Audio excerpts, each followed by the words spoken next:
नमस्कार बच्चों। कैसे हैं? उम्मीद करता हूँ सब अच्छे होंगे।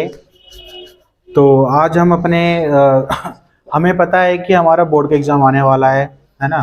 21 फरवरी से स्टार्ट होने वाला है। पीछे बैकग्राउंड न्यूज़ आ रही हो तो उसके लिए सॉरी। पीछे बैकग्राउंड न्यूज़ आ रही हो तो उसके लिए सॉरी। ठीक है। और मैं ये बताना चाह रहा हूँ कि 13 मार्च को हमारा पेपर है मैथ का। तो हम रिवीजन क्लास स्टार्ट कर लेते हैं। ठीक है, किसी को कोई आपत्ति तो नहीं है? चलिए, अच्छा है। तो हम वैसे तो रिवीजन कर ही रहे हैं, अब वीडियो बनानी पड़ रही है इसलिए ऐसा बोलना पड़ रहा है। ये तो आप लोगों को पता है हम कब से रिवीजन कर रहे हैं। तो आज हम चैप्टर रिवीजन करेंगे क्वाड्रेटिक इक्वेशन का। ठीक है, चैप्टर नंबर 4। और इसको हम इस तरीके से करेंगे कि पहले हम इंट्रो लेंगे, थोड़ा इंट्रोडक्शन देंगे, फिर उसके बाद क्वेश्चन करते चलेंगे, फिर उसके बाद कुछ सैम्पल पेपर के क्वेश्चन उसमें से निकाल के प्रीवियस ईयर क्वेश्चन निकाल कर करते रहेंगे। ठीक है। तो उससे पहले एक नारा बोलें। ठीक है, आप लोगों के लिए, आपके कॉन्फिडेंस के लिए है। अब तो हमें कुछ करना है, हमको टॉपर बनना है। ये आप सभी के लिए, आप खुद से अपने आप से वादा करें और आपको टॉपर बन के दिखाना है। ठीक है, और अपने देश का नाम ऊंचा करना है, अपने घर का नाम ऊंचा करना है। तो हम स्टार्ट करते हैं क्वाड्रेटिक इक्वेशन से। क्वाड्रेटिक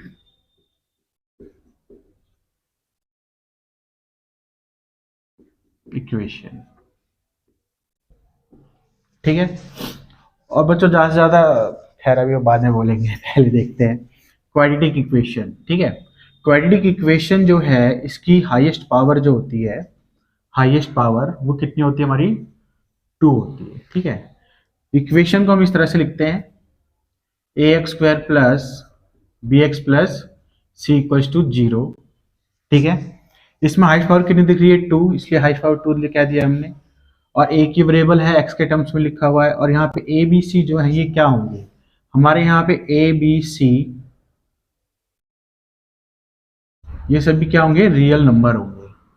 अभी रियल नंबर क्या होता है आपको पता ही होगा। रियल नंबर क्या होता है? रियल नंबर में हमारे रैशनल, इरेशनल आते हैं। रैशनल क्या होता है? रैशनल इसके बारे में हम कभी को और डिस्कस कर लेंगे फर्स्ट चैप्टर में। ठीक है, और एक चीज और आती है इसमें कि यहाँ पे कभी भी हमारी ए की वैल्यू 0 नहीं होनी चाहिए। अब पेपर में ऐसे भी क्वेश्चन आ जाता है कई बार कि मान लो हमारी ए की value if a equal to 0 हो जाए तो ये इक्वेशन क्या शो करेगा, क्या बनेगा, है ना। तो हम कह सकते हैं कि वो लाइन भी बन सकती है, पॉइंट भी बन सकता है। ठीक है, पर वो पैराबोला नहीं बनेगा। वैसे ज्यादातर क्या बन जाता है? स्ट्रेट लाइन बनेगी। लेकिन आप कहेंगे सर यहाँ पे तो सिर्फ एक एक्स की वैल्यू होगी, उससे तो पॉइंट बनेगा। हाँ बिल्कुल सही है, इसमें पॉइंट भी बनेगा, पर ये डिपेंड करेगा उसके इक्वेशंस पे। अगर वो बोलता है कि अगर हम एक्स की वैल्यू से एक लाइन खींच दें तो स्ट्रेट लाइन बन जाएगी। क्योंकि मान लो अगर आपकी एक्स की वैल्यू 3 है ना, तो आप कैसे ड्रॉ करोगे लाइन? ये पॉइंट हुआ, इसे 2 वेरिएबल कहते हैं। हमने 9th क्लास में पढ़ा होगा 1 वेरिएबल और 2 वेरिएबल। जब स्ट्रेट लाइन किस पे बनेगी? 2 वेरिएबल पे। और पॉइंट किस पे बनेगा? 1 वेरिएबल पे। ठीक है, ये होगा 1 वेरिएबल पे जब ड्रॉ ड्रॉ कर रहे हो, मतलब सिर्फ एक नंबर लाइन पे ड्रॉ कर रहे हो। ठीक है, अभी मैं समझाऊंगा। और ये 2 वेरिएबल पे क्या बनेगा हमारा? Straight line.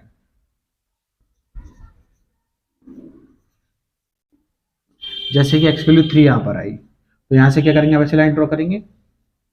ठीक है, जो कि किसके पैरेलल हो जाएगी? हमारे वाई के पैरेलल हो जाएगी। ऐसे भी आ सकते हैं कि ए की वैल्यू 0 हो तो बताओ जो वो किसके पैरेलल होगा? वाई के पैरेलल होगा। अगर 1 वेरिएबल होता, ये एक्स और ये वाई, अगर 1 वेरिएबल तो सिर्फ एक लाइन ड्रॉ की जाती। तो यहाँ पे सिर्फ हम पॉइंट के साथ इसको लिखकर शो करते। ये डिफरेंस पता चल गया होगा। तो क्वेश्चन में कैसे घुमा फिरा के पूछ सकता हो, आप लोगों को करना है। ठीक है, अब इसके बाद अगर हमारा ए नॉट इक्वल टू 0 ही रहता है, मतलब ए के लिए 0 नहीं आती है, तो ये जो इक्वेशन है ये हमेशा एक बनाता है पैराबोला ग्राफ। अब पैराबोला ग्राफ कैसा होता है? पैराबोला ग्राफ ऐसा होता है, यू शेप का। ठीक है, यू शेप का, जहां पर कि y की वैल्यू हमेशा दिख रही है हमें पॉजिटिव होगी।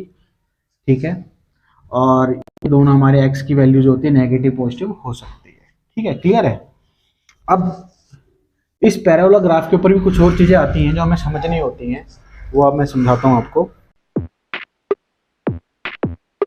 तो हम बात करते हैं पैराबोला ग्राफ के ऊपर। जैसे इक्वेशन है, अगर आपकी कंडीशन ये आ रही है कि a इज ग्रेटर देन 0, तो पेपर में पूछ सकते हैं इसका ग्राफ कैसे बनेगा।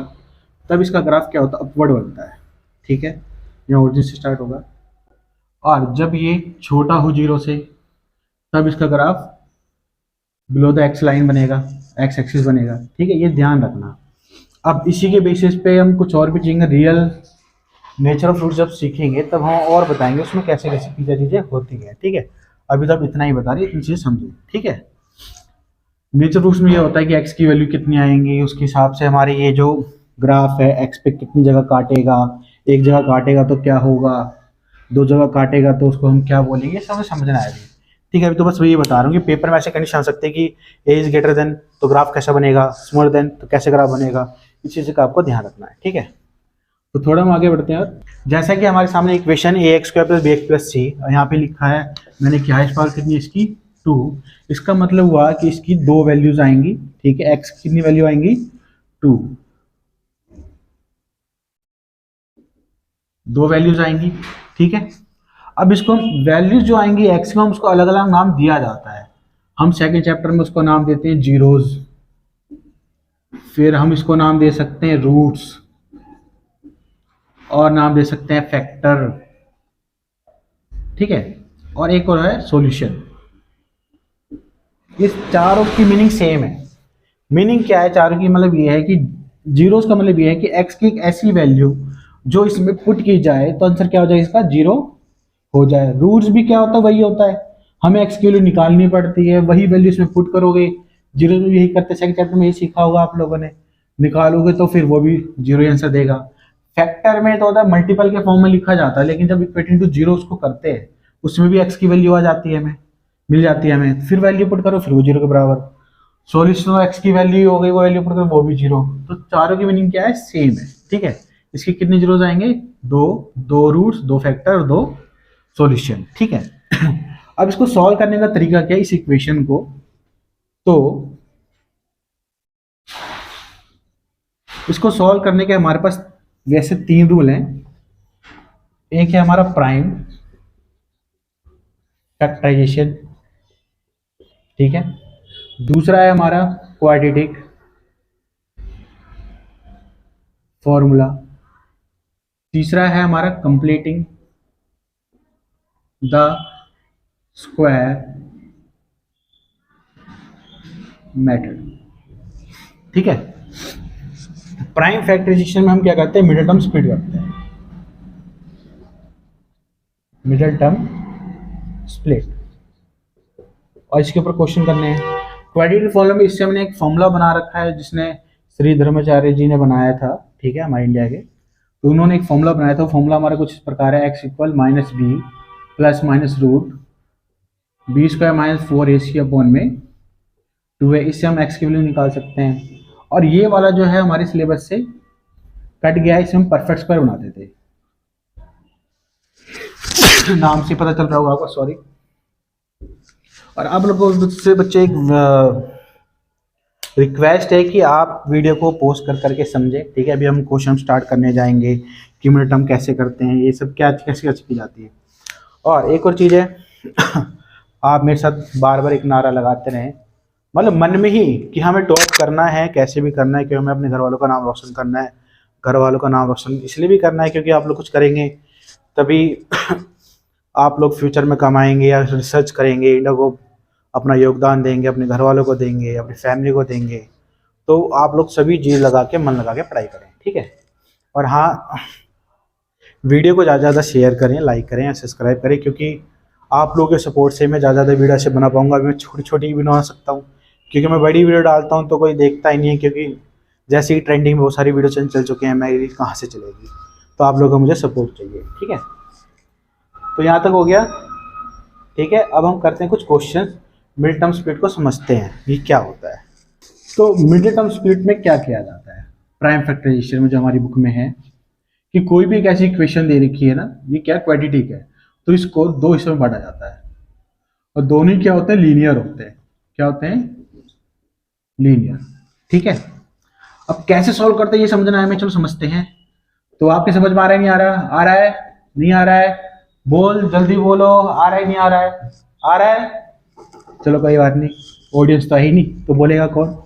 तो एक्स स्क्वायर के साथ यहाँ पे ए है और यहाँ पे क्या है, यहाँ पे एक्स सी के साथ एक्स नहीं है। तो एक हमें एक ऐसा टर्म लेना है जिसके साथ एक्स के साथ कोई भी कोफिशिएंट हो और जिसके साथ वेरिएबल ना हो, उनको आपस में हम कर लेते हैं मल्टीप्लाई। क्या कर लेते हैं? मल्टीप्लाई। तो मल्टीप्लाई यहाँ किसका हो रहा है? ए का और सी का। फिर ए सी का मल्टीपल होने के बाद फिर हम इसका फैक्टर करते हैं, मतलब एलसीएम करते हैं। क्या करते हैं?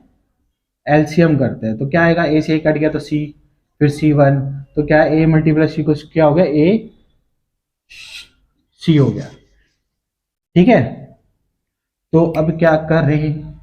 तो इसके बाद क्या होता है, देखो इसके आगे सी के आगे क्या होता है, जिसके साथ वेरिएबल नहीं है उसका साइन जो भी है, ये साइन बहुत इंपॉर्टेंट है।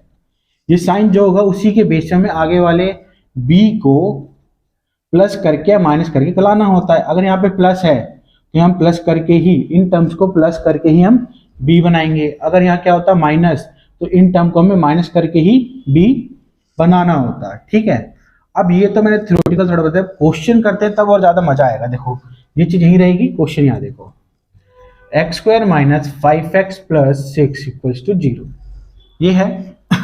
तो एक्स स्क्वायर के साथ कोई नंबर है नहीं है, तो इसका मतलब क्या है, यहाँ पे 1 है। ठीक है, और यहाँ क्या है 6, तो इस 1 को हमने मल्टीप्लाई किया 6 से, तो क्या आया 6। अब 6 का क्या कर लिया हमने? एलसीएम, ये आ गया 2 इंटू 3 इक्वल्स टू 6। अब 6 के आगे साइन क्या है? प्लस। तो इन नंबर को इस तरह से करना है कि हमारे क्या आ जाए 5, तो सीधी सी दिख रही है कि हम इसको क्या करेंगे प्लस, तो 2 प्लस 3 कितना बन जाएगा? 5। और इन्हीं को मल्टीप्लाई करने पे वापस हमारा प्रोडक्ट ये जो है हमारा ये आ जाना चाहिए। ठीक है, तो अब यहाँ पे कुछ प्रॉब्लम है, माइनस है। अगर यहाँ प्लस है तो डायरेक्ट इसमें एक्स से मल्टीप्लाई कर सीधा पुट कर दो, लेकिन हम इसी में बहुत गड़बड़ करते हैं। तो जो पहली बार सीख रहे हैं वो कैसे करें, तो उनके लिए मैं बता रहा हूँ। जैसे कि ये लिख लिया आपने, तो इसके साथ यहीं पर x, यहाँ पे x और यहाँ x लिख लो। तो 5x को हमें क्या लिख देना है? 2x प्लस 3x, लेकिन आगे माइनस इसलिए क्या लगाएंगे? Bracket, 2x plus 3x plus 6 equals to 0। ठीक है, अब ब्रैकेट के बाहर माइनस होता तो लोग कहते हैं कि साइन चेंज कर दो ब्रैकेट के अंदर। साइन क्यों चेंज होता है? क्योंकि जब साइन किसी भी चीज को किसी से मल्टीप्लाई करते हैं तो हमारे सीखा है ना, प्लस प्लस प्लस होता है, प्लस माइनस माइनस होता है, माइनस प्लस माइनस होता है, माइनस माइनस प्लस होता है, वही चीज रूल लगता है। देखो माइनस प्लस माइनस, तो मैं तो ये कहूंगा जब भी आप मल्टीप्लाई करते हो तो साइन सबसे पहले मल्टीप्लाई कर लो। Minus plus minus plus 6 equals to 0। अब इसमें से क्या कॉमन निकलेगा हमारा? x minus 2। इसमें से कॉमन क्या है? दोनों किसके टेबल में? 3 में, तो 3। अब ब्रैकेट वापस लगा रहे तो ये माइनस कॉमन ले रहे तो साइन भी क्या हो जाएगा? यहाँ पे माइनस का हो जाएगा। ठीक है, अब इसमें दोनों में से क्या निकल गया हमारा? कॉमन दिख रहा है x माइनस 2, तो x माइनस 2 और x माइनस 3 इक्वल्स टू 0। तो ये देख रहा है कि इसकी पावर क्या है? लीनियर, इसकी पावर भी क्या है? लीनियर। कहा था ना ये लीनियर बन जाता है और क्या आ जाता है? मल्टीप्लाई में। तो क्या बनता है हमारा? एक क्वाड्रेटिक इक्वेशन बन जाती है। ठीक है, इसके बाद हमें जीरोस निकालने, रूट्स निकालने, सॉल्यूशन, फैक्टर, ये तो फैक्टर हो गए। अगर फैक्टर को ही इक्वेटिंग टू 0 कर लें तो हमें x की वैल्यू भी मिल जाती है। अब जैसे कि x माइनस 2 को हमने 0 के बराबर लिखा, x माइनस 3 को 0 के इक्वल लिखा, तो x की वैल्यू कितनी हो गई? 2। x की वैल्यू कितनी हो गई? 3। तो 2 और 3 आया। अब ये 2 जो 3 आए हैं इसके हम अलग अलग नाम, जैसे मैंने पहले बताया, क्या क्या लिख सकते हैं? 2 3 ये जीरोस है, 2 3 रूट्स है, 2 3 फैक्टर भी है, 2 3 सॉल्यूशन भी है। ठीक है, ये वैल्यू इनमें पुट करेंगे जैसे ही आंसर क्या हो जाएगा? 0 हो जाएगा। तो आगे की वीडियो के लिए इंतजार करें, मेरी वीडियो को ज़्यादा शेयर करें, सब्सक्राइब करें, लाइक करें और मुझे अपना साथ दें, सपोर्ट करें, ताकि मैं और भी वीडियो डाल सकूं। इसके आगे के लिए मैं नेक्स्ट वीडियो में डालूंगा। Thank you.